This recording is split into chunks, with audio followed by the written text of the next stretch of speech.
Marwadi university మంచి భవిష్యత్తు కోసం తెలుగు విద్యార్థులు ఇష్టపడే యూనివర్సిటీ. కాల్ 9059052378 9059052379.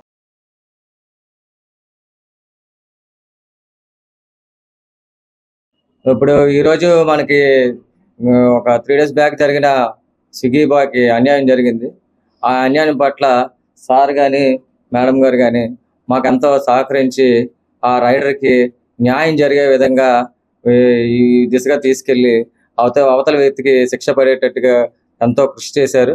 సో ఏంటంటే ఈ యొక్క విషయం మా యొక్క ఆత్మాభిమానాన్ని దెబ్బ కొట్టే విధంగా ఆక్సిజన్ టవర్స్లో చర్యలు చేపట్టారు వాళ్ళు దానివల్ల మా ఆత్మాభిమానం చాలా దెబ్బతిన్నది. ప్రతి రైడర్ కూడా రోజుకి 13-14 గంటలు పనిచేసి కస్టమర్కి ఫుడ్ అందించే విధంగానే మా సేవలన్నీ ఉంటాయి. సో ఏంటంటే అదే విధంగా ఏ విధంగా అనేది కస్టమర్ ఫుడ్ ఇవ్వాలనే ఆలోచనలోనే ఎంత కష్టమైనా సరే ఆ డెలివరీ అనేది చేయగలుగుతాడు రైడర్.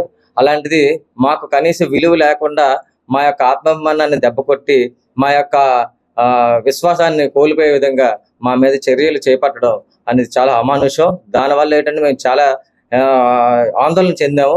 ఆ రోజు మాకు విషయం వెంటనే తెలియకపోవడం వల్ల మేము చాలా ఆందోళన చెందవలసి వచ్చింది. ఆ రోజు తెలిసిన వెంటనే రైడర్లు అందరూ వెళ్ళి అక్కడికి ఆందోళన చేయడం జరిగింది. ఇటు రైడర్కి ఏమైందో తెలియదు, కొట్టే వ్యక్తి ఎక్కడున్నాడో కూడా తెలియదు. సో ఏంటంటే మాకు విషయం తెలియక చాలా మేము సతమతం అయ్యాము. ఫ్రంట్ గేటు బ్యాక్ గేట్ అని చెప్పి అటు ఇటు తిప్పి పోలీసులు మమ్మల్ని చల్లాచెదురు చేయడం జరిగింది. ఆ రోజు మేము రాత్రి 12 గంటల వరకు కూడా అదే స్పాట్లో ఉండి మేము ధర్నా కానీ చాలా కృషి చేసాము. కానీ ఎటువంటి ఫలితం లేకపోయింది ఆ టైంకి మాత్రం. కానీ మా యొక్క రైడర్కి న్యాయం జరిగే విధంగా సార్ మీకు చాలా ధన్యవాదాలు సార్. మేడం గారు మీకు కూడానా. సో ఏంటంటే సిపి గారు కూడా చాలా మాకు సహకరించి ప్రసాద్ అనే రైడర్ని కొట్టే ప్రసాద్ అనే వ్యక్తికి ఈరోజు రిమాండ్ విధించడం జరిగింది.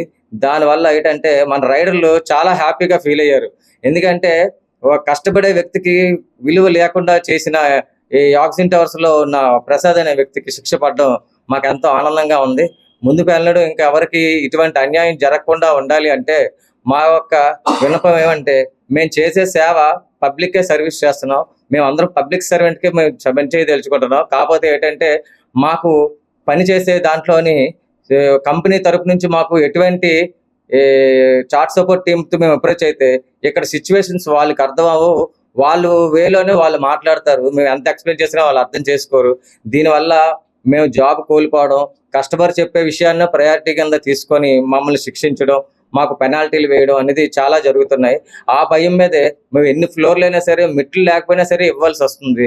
సో ఏంటంటే ఈ యొక్క పరిణామాల దృష్టి కనీసం రైడర్కి గౌరవం ఇవ్వాలి, మా యొక్క కష్టానికి ఫలితం దక్కాలనే విధంగానే మేము అందరం కోరుకుంటున్నాం.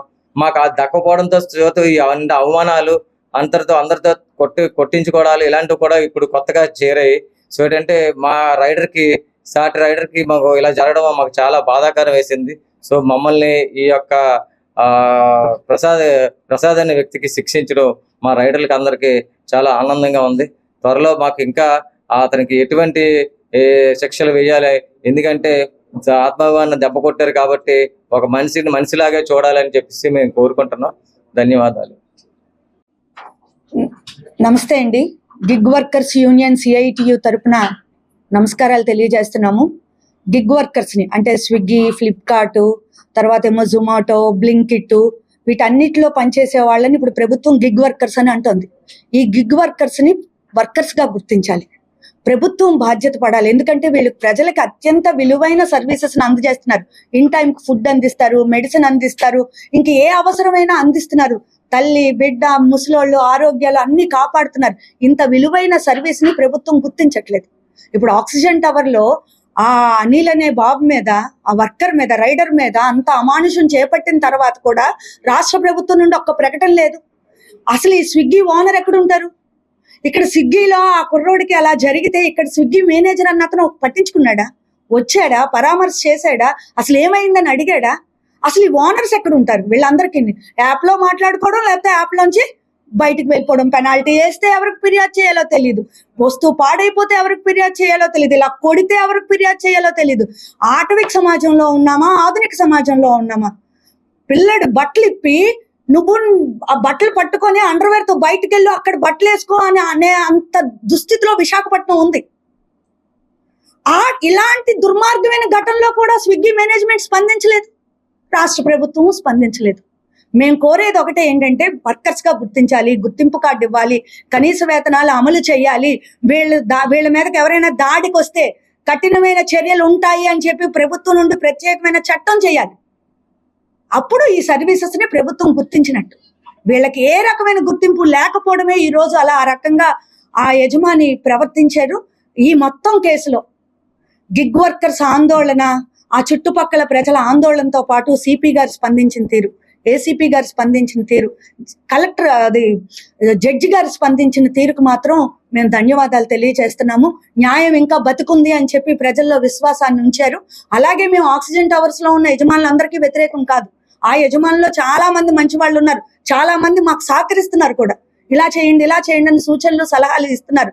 కానీ ఇలాంటి క్రూరమైన ఆలోచన ఉండి చట్టాన్ని తన చేతుల్లోకి తీసుకున్న అలాంటి యజమానులు 2914 అనుకుంటాను ఆ నెంబర్, ప్రసాద్ గారు, అలాంటి వాళ్ళకు మాత్రం ప్రజలు, ప్రభుత్వం, చట్టం కంట్రోల్ చేయాలి.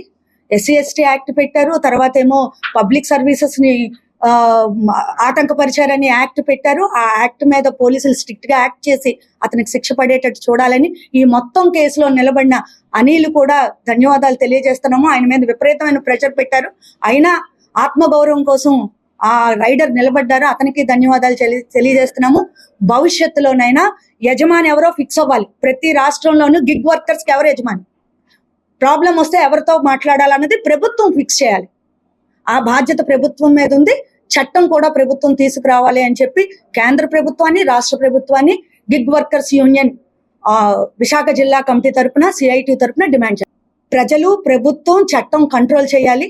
SC/ST యాక్ట్ పెట్టారు, తర్వాత ఏమో పబ్లిక్ సర్వీసెస్ ని ఆటంకపరిచారని యాక్ట్ పెట్టారు. ఆ యాక్ట్ మీద పోలీసులు స్ట్రిక్ట్ గా యాక్ట్ చేసి అతనికి శిక్ష పడేటట్టు చూడాలని ఈ మొత్తం కేసులో నిలబడిన అనిల్ కూడా ధన్యవాదాలు తెలియజేస్తున్నాము. ఆయన మీద విపరీతమైన ప్రెషర్ పెట్టారు, అయినా ఆత్మగౌరవం కోసం ఆ రైడర్ నిలబడ్డారు, అతనికి ధన్యవాదాలు తెలియజేస్తున్నాము. భవిష్యత్తులోనైనా యజమాని ఎవరో ఫిక్స్ అవ్వాలి. ప్రతి రాష్ట్రంలోనూ గిగ్ వర్కర్స్ కి ఎవరు యజమాని, ప్రాబ్లం వస్తే ఎవరితో మాట్లాడాలన్నది ప్రభుత్వం ఫిక్స్ చేయాలి. ఆ బాధ్యత ప్రభుత్వం మీద ఉంది. చట్టం కూడా ప్రభుత్వం తీసుకురావాలి అని చెప్పి కేంద్ర ప్రభుత్వాన్ని, రాష్ట్ర ప్రభుత్వాన్ని గిగ్ వర్కర్స్ యూనియన్ విశాఖ జిల్లా కమిటీ తరపున, CITU తరపున డిమాండ్ చేయాలి.